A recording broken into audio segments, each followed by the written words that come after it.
আরে অপূর্ব, এত দেরি করলি কেন? আমি আর স্যার সেই কখন থেকে তোর জন্য অপেক্ষা করছি। হ্যাঁ, কালীপুর রাজবাড়ি এখান থেকে অনেক দূর, যেতে যেতে বিকেল হয়ে যাবে। আমাদের এখনই বের হওয়া উচিত। স্যার, আমাকে মাফ করবেন, আমি কালীপুর রাজবাড়িতে যেতে পারবো না। যেতে পারবি না মানে? এসব তুই কি বলছিস? এটা আমাদের থিসিসের অংশ, না গেলে পাশ করবি কেমন করে? কালীপুর রাজবাড়িটা নিরাপদ নয়, শুনেছি ওখানে অশুভ আত্মারা ঘুরে বেড়ায়। জঙ্গলে কোনো পুরুষ প্রবেশ করলেই তাদের হাড় চিবিয়ে খায়, তবে নারীদের কিছু করে না। তোকে এমন হাস্যকর কাহিনী খেয়ে শোনায় বলতো? শোন, অশুভ আত্মা বলে কিছু হয় না। তাড়াতাড়ি রেডি হয়ে নে, আমরা বেরোবো। অপূর্ব, প্রত্নতাত্ত্বিক হতে গেলে এমন অনেক পুরনো জনপদে যেতে হবে, ইতিহাস খুঁজে বের করতে হবে। একজন প্রত্নতাত্ত্বিক একজন বিজ্ঞানী, আর বিজ্ঞানীরা কখনো ভয় পায় না। স্যার, আমাকে ক্ষমা করবেন, আমি ওখানে যেতে পারবো না। অপূর্বের উপর আমার খুব রাগ হচ্ছিল, কিন্তু কেউ যেতে না চাইলে তো তাকে আর জোর করে নিয়ে যাওয়া যায় না। তাই আমি আর অমরেশ স্যার সময় নষ্ট না করে কালীপুর রাজবাড়ির উদ্দেশ্যে বেরিয়ে পড়লাম।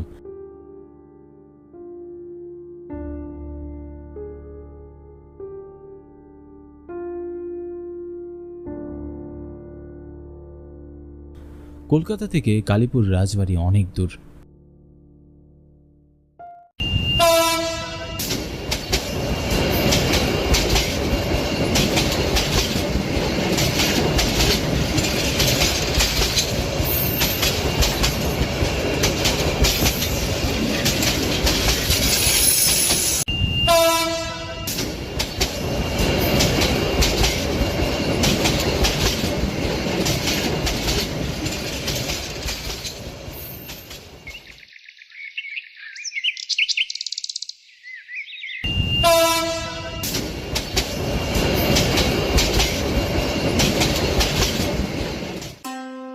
কালীপুর পৌঁছাতে পৌঁছাতে আমাদের বিকেল হয়ে যায়।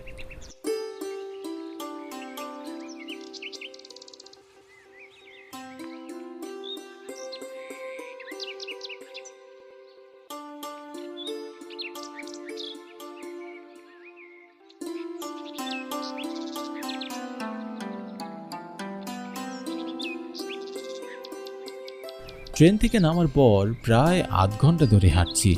পুরো রাস্তা একেবারে ফাঁকা, বাস, সিএনজি, রিক্সা কিছুই দেখতে পাচ্ছি না।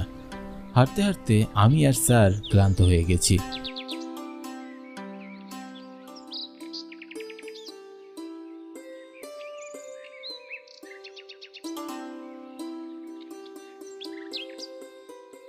বিকেল গড়িয়ে সন্ধ্যা হয়ে যাচ্ছে। দূর থেকে দেখলাম একজন লোক আমার দিকে এগিয়ে আসছে। লোকটা কাছে আসতেই বললাম,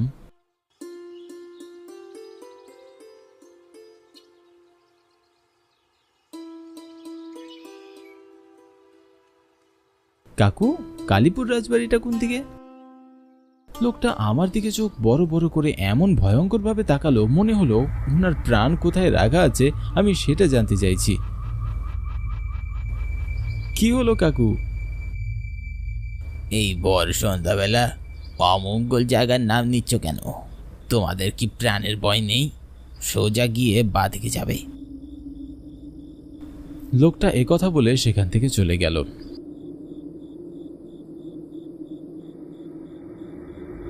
তারপর আমি আর স্যার সোজা হাঁটতে থাকলাম।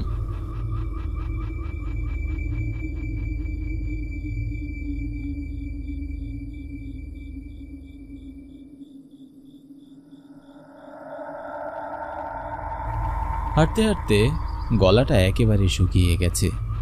তখনই সামনে একটা চায়ের দোকান দেখতে পেলাম।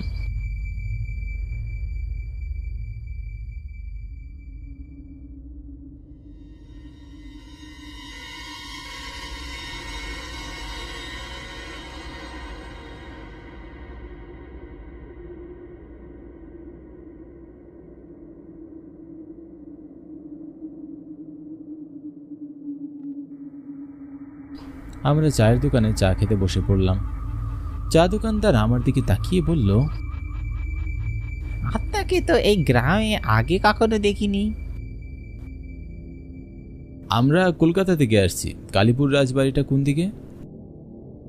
চা দোকানদার চমকে আমাদের দিকে তাকালো, তারপর ভয়ে ভয়ে বলল, কেন, এই সন্ধ্যাবেলে কালীপুর রাজবাড়িতে কি দরকার? তেমন কিছু না, তবে আমাদের একটু ব্যক্তিগত কাজ আছে। এখান থেকে 5 মিনিট সামনে হেঁটে গেলেই কালীপুর জঙ্গল, আর জঙ্গলের উত্তর পাশ দিয়ে কালীপুর রাজবাড়ি। তবে খুব বেশি প্রয়োজন না হলে ওই সন্ধ্যাবেলা ওখানে যাওয়ার দরকার নেই। অন্ধকারে জঙ্গলের পথঘাট ভালো করে দেখবেন না, আর তাছাড়া আমাদের গ্রামে কেউই ওখানে যাওয়া আসা করে না। লোকটা কথাগুলো খুব ভয়ে ভয়ে বলছিল। ওনাকে ভয় পেতে দেখে আমার যাওয়ার আগ্রহটা আরও বেশি বেড়ে যায়। আমি আর স্যার চা খাওয়া শেষ করে জঙ্গলের উদ্দেশ্যে হাঁটতে থাকলাম।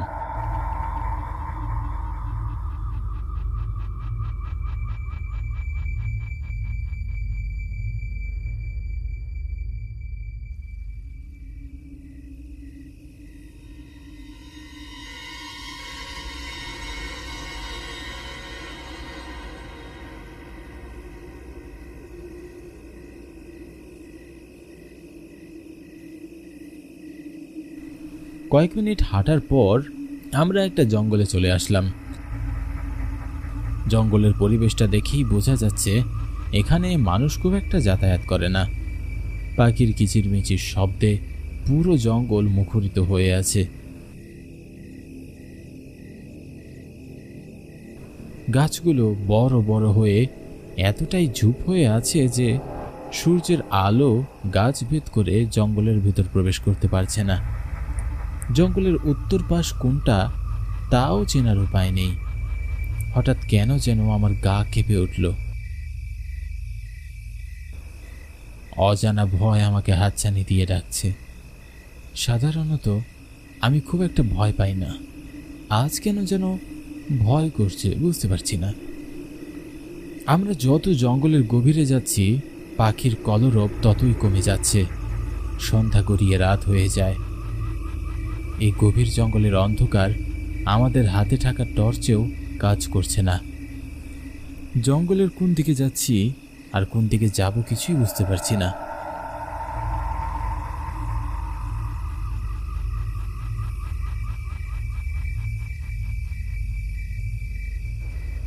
অমরেশ স্যারকে দেখে মনে হচ্ছে তিনিও ভীষণ ভয় পাচ্ছেন।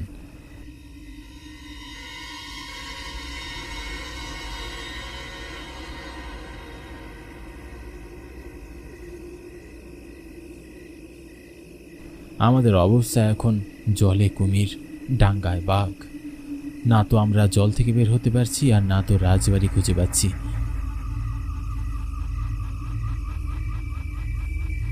আদনান, মনে হচ্ছে আমাদের ভোরের আলো ফোটার জন্য অপেক্ষা করতে হবে। অন্ধকারে কোনো কুলকিরানা খুঁজে পাচ্ছি না। আমি নির্বাক হয়ে স্যারের দিকে তাকিয়ে রইলাম।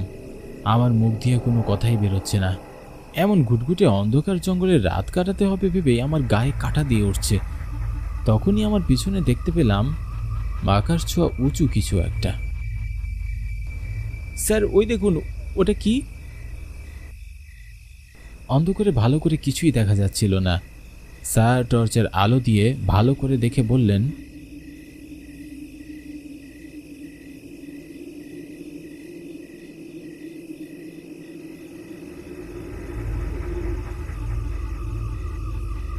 আরে, এটাই তো মনে হচ্ছে রাজবাড়িটা।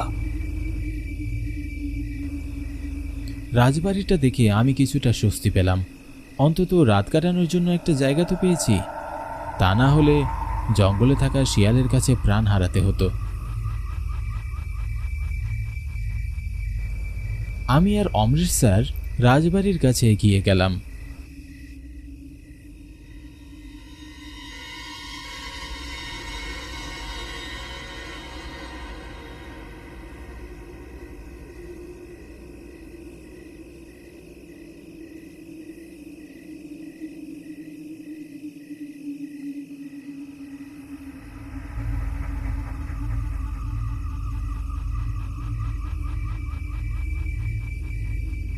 দরজাটা বেশ শক্ত করে বন্ধ ছিল।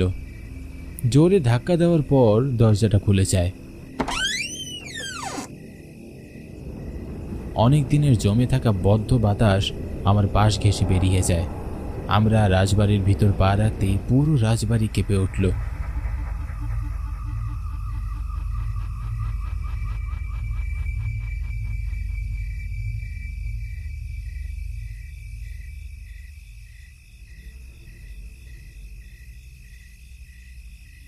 খুব মৃদু স্বরে কারো কান্নার প্রতিধ্বনি কানে ভেসে আসছিল। কেন জানি আমার মনে হচ্ছিল আমার জন্য জনম জনম ধরে কেউ এখানে অপেক্ষা করছে। টর্চ লাইটের আলো দিয়ে রাজবাড়ির ভিতরটা আমরা ভালো করে দেখছিলাম। অনেক দিনের পুরনো রাজবাড়ি, তাই বেশ ধুলাবালি আর মাকড়সার জাল হয়ে আছে। আমরা বেশ মনোযোগ দিয়ে জনপদের নিদর্শন খুঁজছিলাম। কেন যেন মনে হচ্ছিল আমি আর স্যার ছাড়াও এই রাজবাড়িতে অন্য কেউ আছে। অনুভব করলাম আমাদের পিছনে কেউ একজন দাঁড়িয়ে আছে। আমরা চমকে ঘুরে তাকালাম, কিন্তু কাউকেই দেখতে পেলাম না। তখন আমাদের পাশেই থাকা একটা রুম থেকে কান্নার শব্দ ভেসে আসছিল।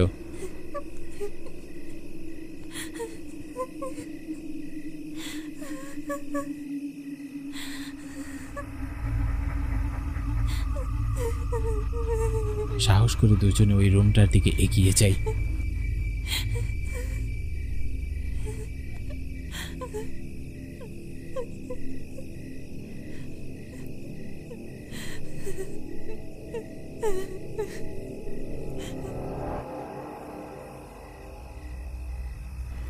কিন্তু এ কি, রুমের মধ্যে আমরা কাউকেই দেখতে পেলাম না।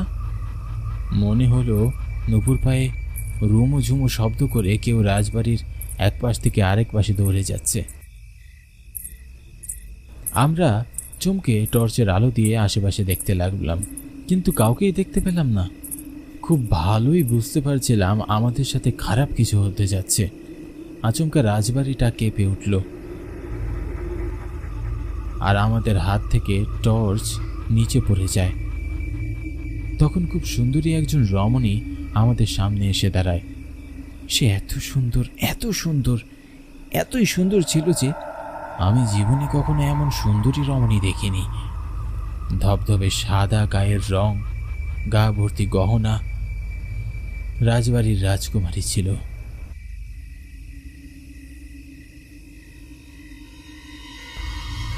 সে দেওয়াল ভেদ করে পাশের রুমে চলে যায়।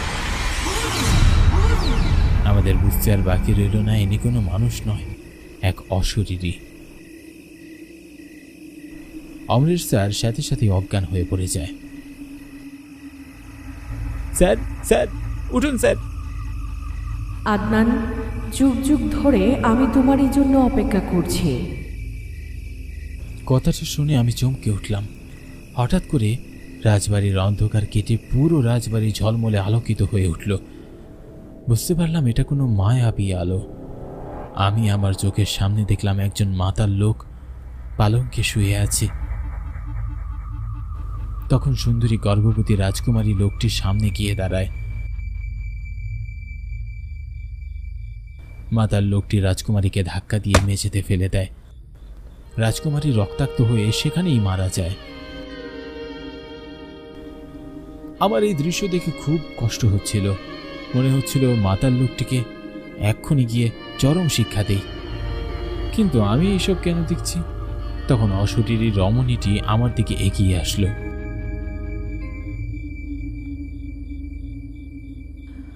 আদনান, যুগ যুগ ধরে আমি তোমারই জন্য অপেক্ষা করছি।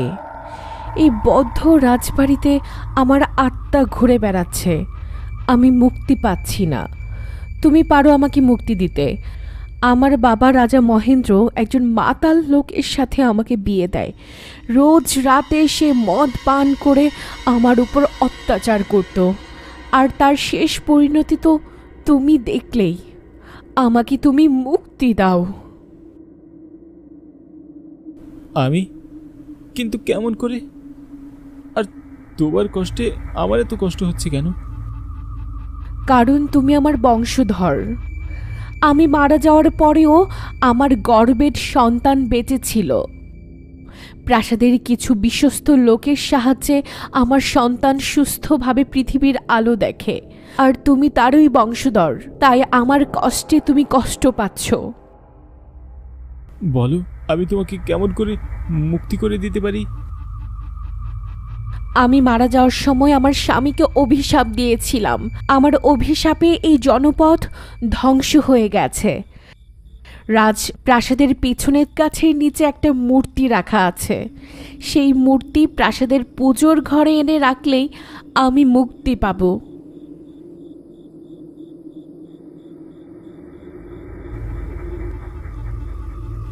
আমি তাড়াহুড়ো করে প্রাসাদের পিছনে যাই। অন্ধকারে অতি গাছ চিনতে ভুল করিনি।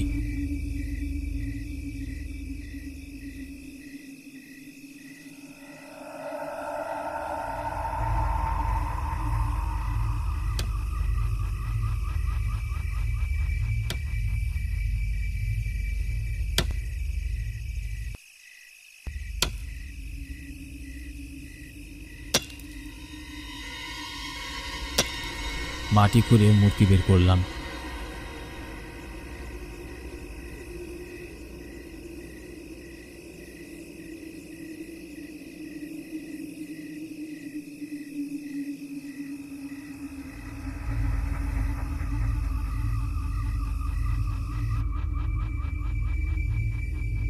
তারপর প্রাসাদে ফিরে গিয়ে মূর্তিটি পুজো ঘরে স্থাপন করলাম।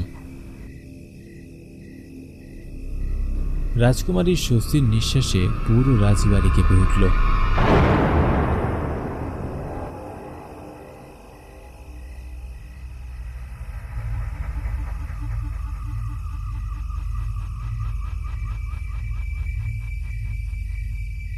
আশেপাশে ভালো করে তাকিয়ে দেখলাম কোথাও আর রাজকুমারীকে দেখা যাচ্ছে না। কান্নার শব্দও কানে ভেসে আসছে না। কিছুক্ষণ পর ভোরের আলো ফুটে উঠল। অমরেশ স্যার তার জ্ঞান ফিরে পেল, কিন্তু অজ্ঞান থাকা অবস্থায় যে আমার সাথে ঠিক কী কী ঘটেছে তা ওনার কল্পনারও বাইরে।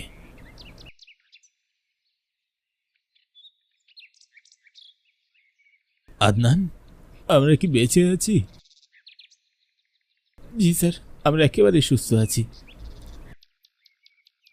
চলো আমরা তাড়াতাড়ি এক্ষুনি এখান থেকে চলে যাই।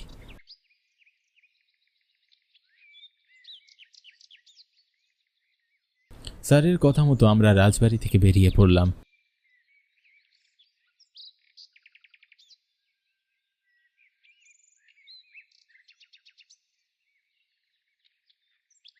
স্যারকে এতটা ভয় পেতে দেখে আমার খুব হাসি পাচ্ছিল।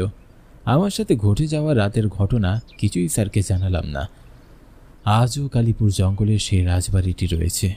লোকে কালীপুর জঙ্গলের রাজবাড়ির কথা শুনলেই ভয়ে চমকে ওঠে।